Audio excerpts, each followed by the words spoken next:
Imagine waking up tomorrow and realizing you don't believe in anything anymore. Not in a dramatic end of the road way, not the kind of despair that announces itself, just a quiet, modern kind of collapse. You still go to the gym, you still answer emails, you still post a story, you still flirt, you still scroll. But somewhere behind the eyes, there is a dead switch. No sadness, no anger, just blank. And then you catch yourself saying the most dangerous sentence of our era, whatever. That's not laziness, that's not personality, that's philosophy without the vocabulary. That's nihilism dressed in streetwear. That's nihilism with a clean haircut and an iPhone.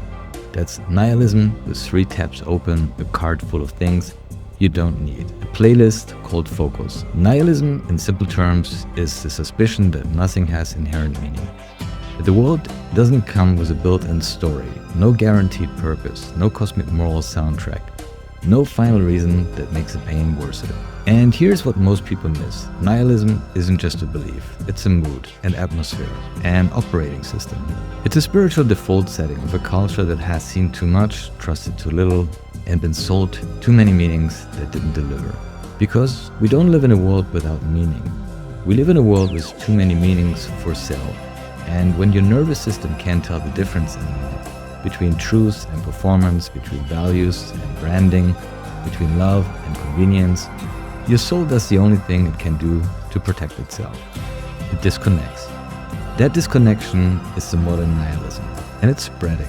Not because people are stupid, not because they're immoral, but because the old meaning machines are breaking, all at the same time. Religion got fragmented, politics got theatrical, media got monetized, community got atomized, romance got gamified, work got hollowed out. Even identity became a product category. And once you see the strings, you can't unsee them. So you float. You become a tourist in your own life. You keep your options open. You don't commit. You don't attach. You don't declare. Not because you don't want meaning, but because you can't trust it. You've been lied to by meaning before, and now the feed is offering you 12 new belief systems before breakfast. That's a twist of our era. We don't have a meaning crisis because nothing is available. We have a meaning crisis because everything is available. Infinite lifestyles, infinite ideologies, infinite aesthetics, infinite truths. Meaning became a UI choice, a setting, a vibe. And when meaning becomes a vibe, it becomes fragile because vibes change. And so, quietly, the culture adapts. We replace gods with feeds, replace community with audiences, we replace value with vibes, replace purpose with productivity, replace wisdom with content. And then we wonder why we feel hollow. Because the substitute doesn't nourish, it distracts. And distraction is not meaning. Distraction is anesthesia. So let's talk about Albert Camus and the story that captured this mood long before the internet had a name for it. Camus wrote a novel called The Stranger. It follows a man named Meursault. Not evil, not broken, just strangely detached. Not reacting the way people expect, not performing the right emotions on cue. Not as homework, as prophecy. Because Meursault isn't just a character, he's a preview. He's what happens when a human being stops performing the expected emotional scripts. He doesn't cry the right way. He doesn't grieve on schedule. He doesn't react with the correct facial expressions. He's not selling the story people need him to sell. And for that, more than for anything else, he becomes guilty. That's one of the most terrifying truths of the book. Society punishes you less for what you do than for what you refuse to perform. In Camus' world, the crime isn't just violence. Crime is not playing along with the theater of meaning. And now look around. We live in a time where the theater is everywhere. The correct opinions, correct outrage, the correct empathy, the correct identity vocabulary, the correct stance, the correct growth. Everybody acting like they're certain, while inside, most people are fog. So the new punishment isn't a courtroom, it's social debt, it's invisibility, it's being labeled problematic. It's being uninvited from the tribe, it's being shadow banned by the room. And in response, people do the obvious thing, they perform harder. They become louder versions of themselves, they become brands, they become posts, they become takes, they become marketing. But here's the cost, the more you perform meaning, the less you feel it. Because meaning doesn't come from performance. Meaning comes from commitment. And commitment is exactly what nihilism destroys. Nihilism tells you, don't commit. You look stupid. Don't believe. You'll be disappointed. Don't love. You'll lose. Don't build. It won't last. Nihilism doesn't always sound like despair. Sometimes it sounds like sophistication. Like, I'm just being realistic. I'm not attached. I don't care. It's all the same. I've seen behind the curtain. And yes, there is a curtain, but here's the brutal part. If you live your whole life seeing behind the curtain, you never step on the stage. You never become the author. You become a spectator. And spectators are easy to control. This is why nihilism is a political topic without being partisan. It's a cultural topic without being academic. It's a spiritual topic without being religious.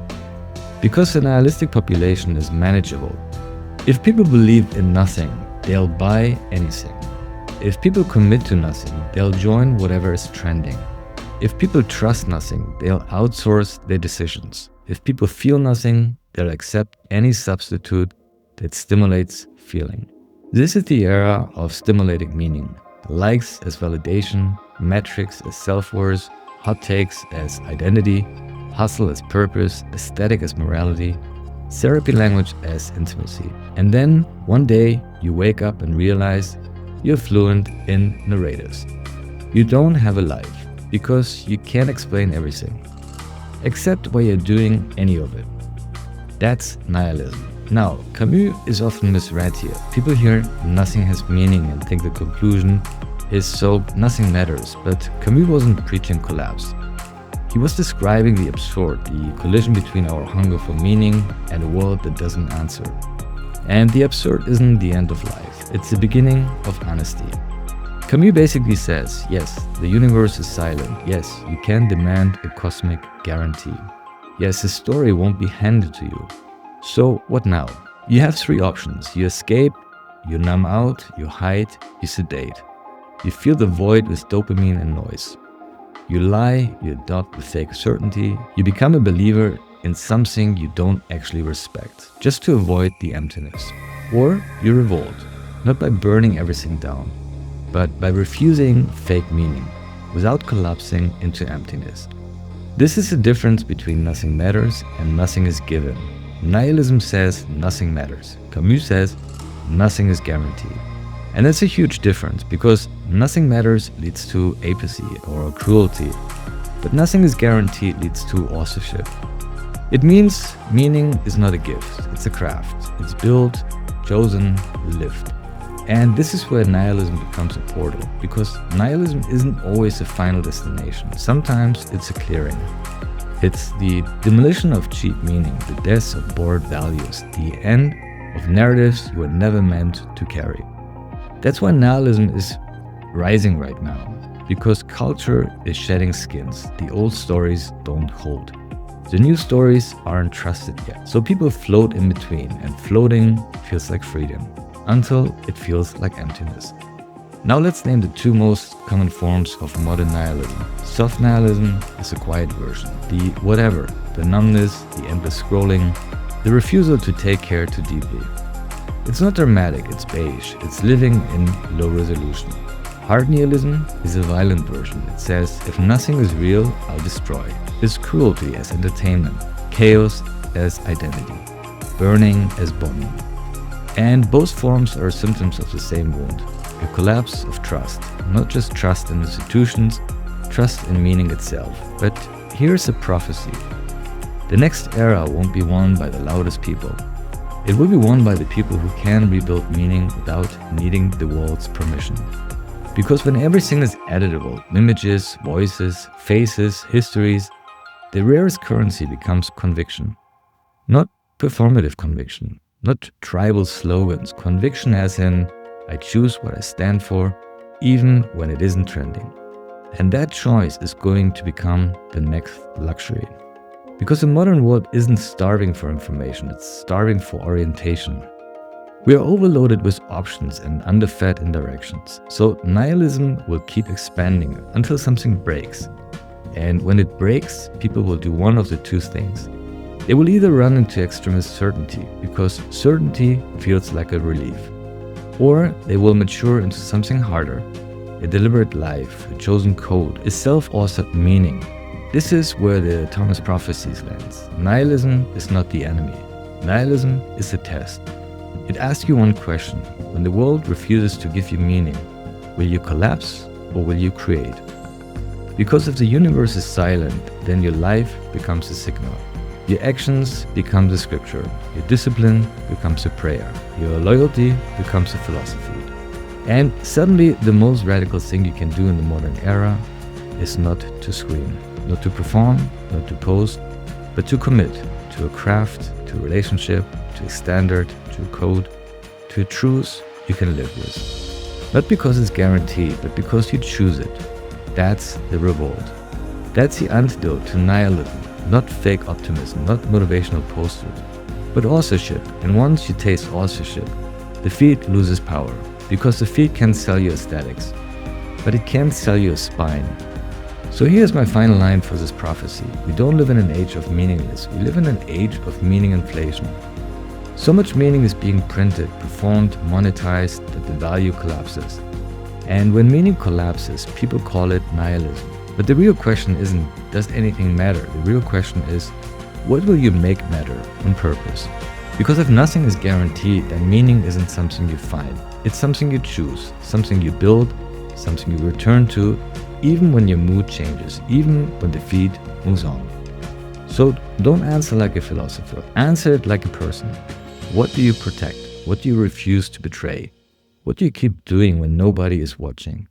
What would you still stand for even if it didn't get you anything? That's where meaning starts. Drop a thought in the comments, even a single sentence. Is your nothing matters a defense or a decision? And what is one thing you're willing to make matter on purpose? This is a TOMAAS prophecy, cinematic essays that don't just reflect the world, but read between its fractures through layered visuals, emotional pattern recognition, and cultural signals most people will feel before they can name. Prophetism isn't belief, it's perception. And art isn't decoration, it's intel pulled from beneath the noise. Explore more of my work at TOMAAS.com.